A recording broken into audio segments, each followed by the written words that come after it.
lingkungan dan memiliki kesempatan berkembang. Namun dampak negatifnya itu harga barang menjadi lebih mahal bagi konsumen, persaingan berkurang, dan efisiensinya itu dapat turun gitu Pak. Nah, lalu bagaimana pandangan para ekonomi mengenai perdagangan bebas? Sebagian besar ekonomi mendukung perdagangan bebas karena dapat meningkatkan efisiensi produk dan kesejahteraan masyarakat Kak. Meskipun demikian beberapa sektor tuh tertentu terkadang tuh membutuhkan perlindungan sementara, misalnya industri baru atau infant industri Kak. Oke, terima kasih Kak Dipa. Sekarang kita masuk ke bab 13 tentang makroekonomi, perekonomian terbuka, neraca pembayaran dan kurs. Dengan Kak Dipa sebagai narasumber 3, saya ingin bertanya nih Kak, apa sih Kak yang dimaksud dengan perekonomian terbuka? Perekonomian terbuka adalah sistem ekonomi yang berinteraksi secara bebas dengan negara lain melalui perdagangan internasional seperti ekspor dan impor barang atau jasa, serta aliran modal di pasar keuangan global.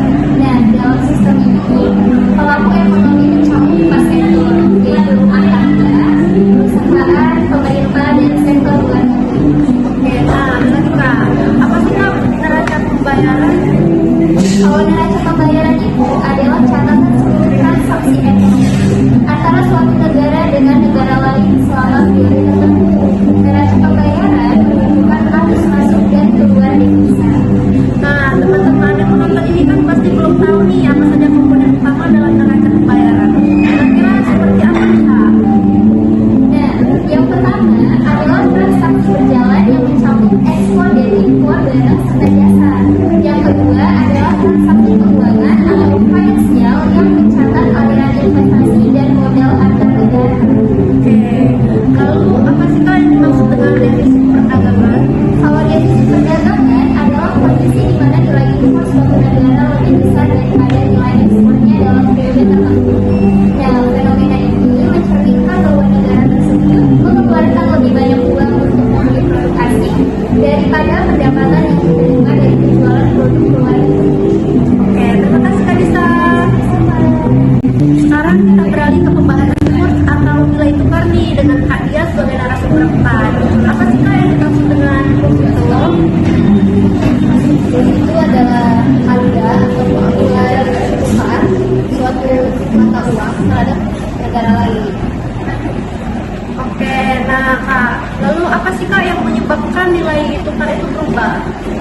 Kalau nilai tukar mata uang juga itu karena didorong oleh permintaan dan juga penawaran. Ketika permintaan terhadap suatu mata uang meningkat, nilainya dia akan menguat. Sedangkan jika penawarannya lebih tinggi daripada permintaannya, maka nilainya akan menurun. Oke, nah apa sih Kak yang dimaksud dengan apresiasi dan depresiasi mata uang? Apresiasi dia seperti kenaikan mata uang suatu negara, sedangkan kalau depresiasi itu adalah penurunan nilai mata uang. Lalu apa sih Kak dampak depresiasi terhadap perekonomian itu? Dampaknya itu membuat suatu produk ekspor menjadi lebih murah sehingga dapat meningkatkan ekspor. Namun barang impor itu lebih mahal sehingga dapat meningkatkan harga barangnya dan mendorong